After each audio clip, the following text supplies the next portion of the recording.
guys, welcome to Funktastic. Today I'm going to show you 5 tips or just basic things you could do with the rider and the bike. So let's just get cracking. The first one I'll do is we'll just freeze the rider, you know, and also the bike. So what we need to do that is we need a set value event. There you go. And we also need a variable data source, and I'm already on it there, which is in the data source section. Right, we've got these 2 events now. This is what we need. We then click on the, no, we don't click on the variable data source, sorry. We click on the rider, press down on the directional button, which, oh no, I must have the arrow, I've got the wrong thing selected. Press on the rider, click on the rider so it's highlighted, press down on the directional button and you'll get up the object properties rider. You can see the top of the box. And as you can see all these sort of different things you can do with the rider, turn them on, turn them off. Well, if we want to freeze the rider, what we do is you highlight this frozen part and we press the triangle button. That's PS4. That's on the PS4, guys. I'm not sure what it is if you're on Xbox or PC, but you know, I'm sure you guys do. So press the triangle button, which will then bring up this sort of arrowed cursor. You hover over the variable data source and you press X, and it will show you a green arrow. And I'll just sort of grab it. Oops, nope. I'll come off that. It'll show you a green arrow to say that it's frozen, and it'll even say so. Now we'll do the same for the bike. Click on the bike, press up directional button. I think, you know, go down to frozen again, press the triangle button again, guys. That's for PS4, and again select on the variable data source, and again that will select frozen. Now sometimes you've got to be careful, guys. You've got to remember that when you start, 0 sometimes means that it's activated.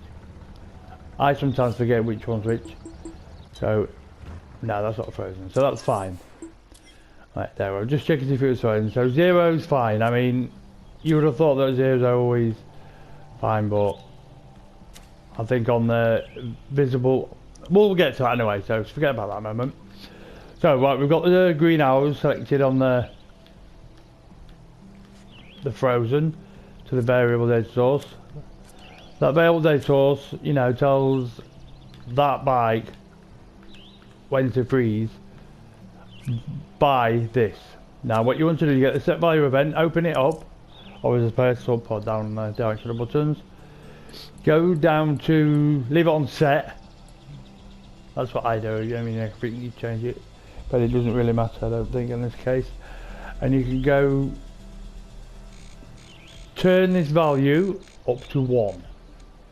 Now that's like a 1's on this, when it on this one, 1's on, 0's on. So you want that on 1, then you want to select the event targets, which will be the variable data source, because you want to tell it to turn it on. So that, you know, so when that goes to 1, now if you turn this to 1, I'll just give you a sample. If you turn it to 1, the bike and the rider will be frozen now, which means it's on. So I'll just show you it. There you go, stop moving.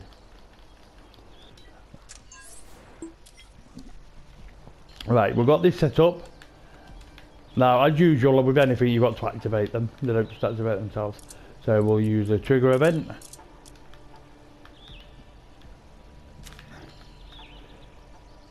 And we'll click on the trigger event, press up on the directional button again, and go to on hit, and select the set value event, because you want this trigger to tell that to send that an impulse. I mean, to change the value on that to 1, sorry, which I'll turn it back down to 1. There you go. So what's happening is when the bike hits this, it will trigger this, which is a set value event, to tell that and set it to 1, which is on, sort of turn it on, which will then activate the frozen on the bike and rider.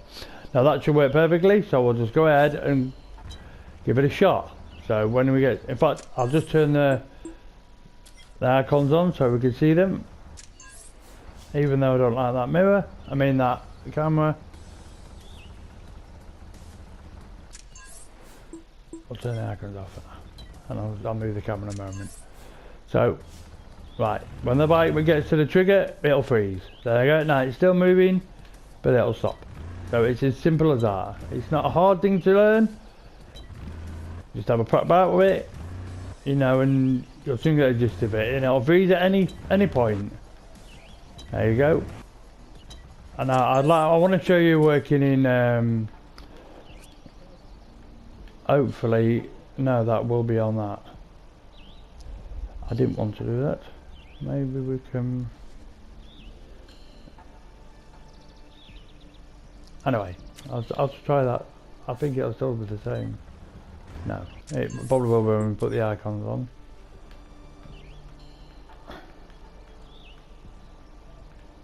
But anyway, you get the gist. I don't really need to show you it working, because that camera gets in the way. I wonder if I could just delete that a moment and just use this camera, whether it'll still get the same. Okay, I'm just trying to show you guys it working. It's not important, this part. There you go. See, can you see it working? Exactly when it touches it, it's it. Sends a message to that. There you go. Let's have him. Whee. Right, okay, there you go. Well, that's how you freeze the bike. This tip is more or less exactly the same procedure. You do the same thing, but you make the bike go invisible. And rather than just me go, oh, you can, you know, do the same for the invisible, I'll actually show you again. Which, you know, the more you see it, the more you'll understand it. Which is pretty simple anyway. So let's just go get cracking. Resume editing. Right, so again, we need exactly the same events. We need a set value event. We need a variable data source. And we do exactly the same. We click on the rider. And as you can see, it's already selected to visible. So we click on the rider, we press the triangle button. Again, guys, that's a PS4 remote. And we select the variable data source. We select the bike. As you can see, it's gone invisible now. I'll show you why. I'll tell you why in a moment. We'll select the bike again. And we'll go to the variable data source again. And we press triangle, so it on visibility. And go to the variable data source. That's because if you click on the ride, I'll show you. That's because visibility is already on. So it's working as though it's in reverse. Zero's on, zero's off, you know, and one's on. That's the way I see it anyway. But you know, it's pretty simple. All you do is you just go to your variable data source and you just change that to 0 to 1. And it's a good job I actually did redo this again, because it's not exactly the same as you can see. I've actually forgot you had to do this. And you set value event. This time you want the set value event set to 0, because 0's on this in this case. And then you leave it on set. Select the value to 0, that's fine. Now select your target event, which is that.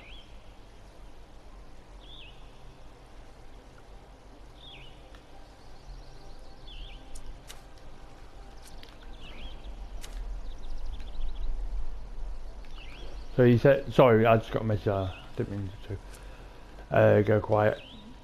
But anyway, yeah. So you collect your set value event, and you tie it to the.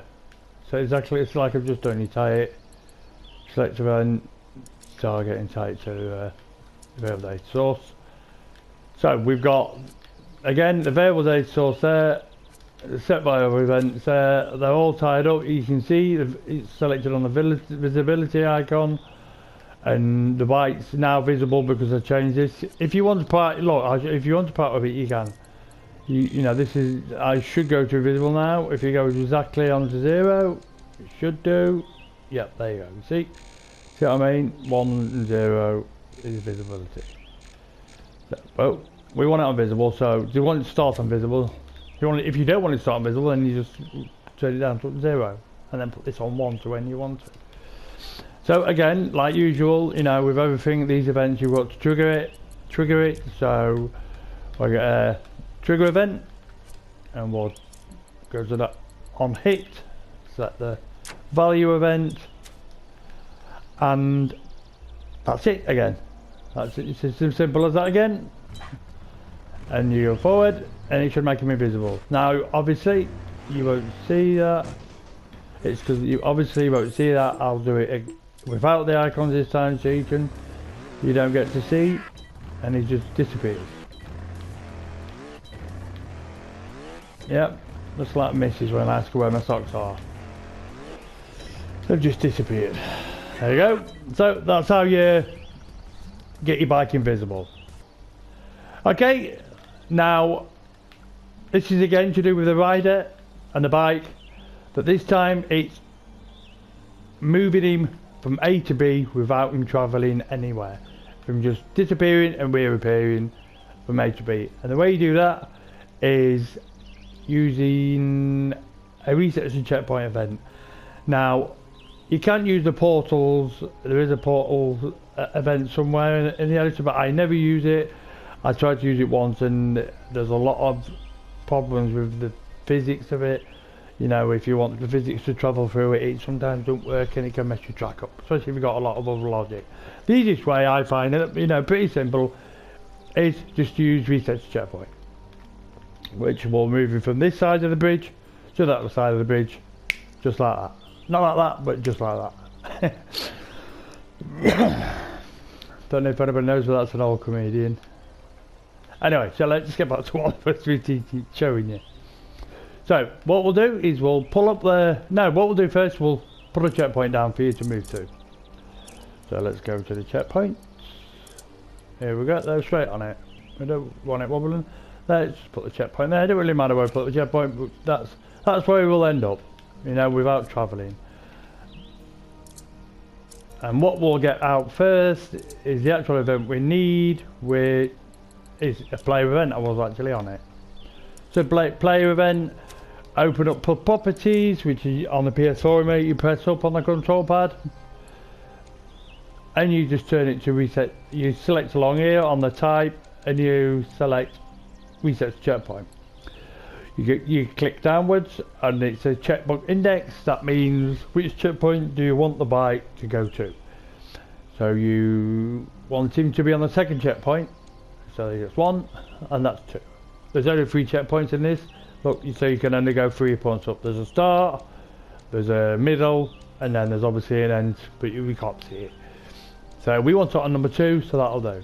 And we'll play about with the settings in a moment. We'll just get this working. So let's go to, as usual with all these, most of these events, not all, but most of them, you have to use a trigger. So you select the trigger, you select it on hit, and you select it to activate the reset checkpoint. Now that should work fine, and we'll just give it a shot. There you go, just like that. That's up to you. You have that, that's fine. But I sometimes have a custom camera there just so it makes it a little bit, I don't know, you know, just preference. But let's say, let's do this in it. Right, now we'll mess about with the settings of it. Because let's say you was going at speed. We'll move this along a bit. Let's say you was going at speed, and to go at speed, we'll just simply spin this. In fact, no, we'll do this. Let's put some pizzazz into it, as they say. We'll just have a little ramp. If that skews the way I'm doing it, I'm just doing it hastily. I mean, it's going to be a bit, I don't know if it's going to work perfectly. We'll move this along just so you've got some speed.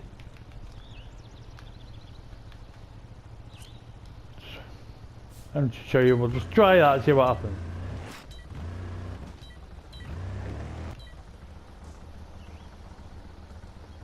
and it stops. You're going at some speed, let's just, yeah. You're going, that doesn't really give it much more speed for you to see? So let's just try and up this a little bit, you know. Yeah. I'm not holding the gas and it just stops. I just release that and let him go, not hold the gas. It just stops, it doesn't continue the movement, the speed, acceleration, or, you know. So what you do is you go select the reset to checkpoint, you go to the properties again by pressing upwards on the control pad, you click down till you get to reset physics. Now the minute that's turned on, so what that means is it resets anything on the bike what's moving, you know, the physics, the leaning, this. So if you're going like really fast, you'll just hit that trigger and then it'll just come to a stop because it'll reset it to when you start. So you turn that off, uncheck that, which will change this here, will change. You can leave the reset physics if you want it to be like that. If you want it to continue, I mean to stop, and then continue like I've actually got on my track, then you want that on, but you also want to uncheck the increased faults. Otherwise, when he moves, you'll get a fault added to your faults. So remember to uncheck that. So anyway, but if you don't want, if you want to keep going fast, you reset physics, and now this has appeared. It says keep velocity. Now, at the minute that's off. Now, if you select it, it will keep your speed. So if you're going fast as you come, when you get moved to that point, you'll still be going fast. So let's just try that. Let's select the. Let's just pop him back here.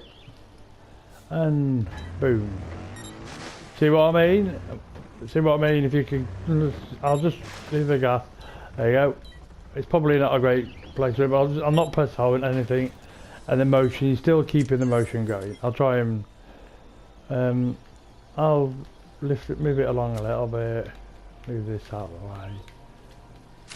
And give you a better view, maybe. I think you can still see, but I'll just try again. There we go. I'll not press gas, I'll let him roll, and he'll continue his motion with the rocking away. Anybody go fast? There you go. You see? And that's how you do it. That's how you. Just, there you go. That should be fine. That's how you keep the speed. Now, if you want to rewind the video and have a look again at that, you can do. Anyway, so thank you very much. Okay, this one is what. Let's set him on fire. Let's set your rider and bike on fire. Pretty simple again. I've even got it. Just go to the fire event. Pick it out of there. Plop it there. And again, with all the, no, sorry, again, with many of these, I should just leave this out, but I keep, so you can see where I'm getting it from. To the new builders, you just highlight it, bring up the properties of it, it goes to on hit, and on hit the fire. Now that will simply set your bike on fire. Simple, it's as simple as that. It's like striking a match, boom, that's it. And he's on fire, and he's died. And it fell apart. Now, there's some in these properties. There's things you can do to set the fire. You can turn it. That you do use exactly the same event to turn the fire off, but you just switch it to toggle. I always prefer to use the on and off rather than toggle, because if you got that much logic and so forth, the toggle sometimes it can be a bit dicky. Or you can set the fire event. Now you can set the amount of fire. Let's whack it up all the way. Let's see what we get there. And if you know, you just play about with these settings, and it'll give you a certain amount, and boom, and that's it. If you whack up all the way, he dies straight away, more or less. So this here is, well, depends, you know, how high you're of that to how long you're going to be on fire for before you die. So if you just have it on one, which is all, you know, just keep it at that. Say if you want to be on fire longer, you know, you won't die as long as you would. So if you put it on 100 as it was, let's just leave it on that, and it'll just set on fire. You'll have so long before, you know, that these fire games that you've seen, I think they used to use it in the old Evo as well, where you're going uphill and you're on fire. That's what happens. It's as simple as that. But I wouldn't just have you set it on fire just like that. So I'll give you a little example of what to do. I mean, you obviously know, but you know, it looks a bit better and you might get an idea from it. So you go to the vents, you go to effects, go to fire and smoke. Let's just say this bit was on fire. No, I mean, I don't really need to do this, but I'm going to just for a bit of fun. So this is on fire. Place your trigger there in the middle of it. You know, you want to place the trigger in the middle of it, and then just say we've got some water. Yep, there we go. Is that? There we go. We'll have some water there. For some reason, yep. I will have it out of screen.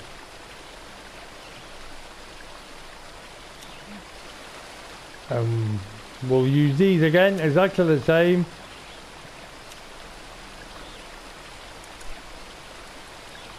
And we'll turn it off. So that wants to be off. And that wants to be off. So what'll happen is it'll turn on when it is a fire, it should do, and then it should turn off when it is a water. So, yeah, pretty smart, wasn't it? But there you go. Now that's how you do it, you know. And it's always better to have something, you know, making your bike on fire, and then obviously if it goes out, to put it out with something. There you go. That's how you set your bike on fire. This time I'm going to show you how to make the bike all fall apart. You know, you play the tracks, you're faulted, and the bike's all fall apart, and you got wheels rolling everywhere. So it's pretty simple. It's not hard at all. So we'll just we'll do it when he faults. So we'll use this as a trigger. This is the one who sends the trigger or the electricity to make it work. Trigger, you know, whatever you want to use to help you understand it. And what is it? I forgot. Yeah, set. There we go. Part detach. There you go. Bike part detach event. So first of all, we'll just tie this, which is a cross event, which is so okay. Select it, bring up the properties, which is X, and then up that on the directional button. On the PS4 is again, I'm not sure what it is. All is on the Xbox. And you just tie it to that, so then when you crash or fault, this will activate all the falling apart. To get the bike to fall apart, you just select this event, select the bike fall apart event. Here's all the properties. You select bike parts, and you go to the bike, and you select each and individual bike part you want to fall apart. That wheel, and as you select them, they will highlight in blue. And that'll do. I think I'm not dead sure if you can highlight and do any more, but that will do for now anyway. So there you go. Now when I fault, when I fault and crash, this will send the trigger and all them parts will fall apart. So what we'll do, we'll just rob that so I can climb up something and fault. Pretty simple, and we'll give it a crack. And we'll leave the things on to see what's happening. Oh mate, just want to give it a crack. Pretty easy. I don't have to. So we're doing, there we go. And as you can see, the bike's falling apart. You get the handlebars here, the wheels flying off there. There you go. So it's pretty simple. It's not hard to do. You know, just like a lot of these tips, they're quite basic. It's mainly really for people who are just, you know, started to build and just want to enjoy the editor more, because it can seem a bit daunting. And I hope you enjoyed all these tips. Stay tuned, as I will keep doing some more and other things. Enjoy building. You've been with a Funk. Have a good day, people.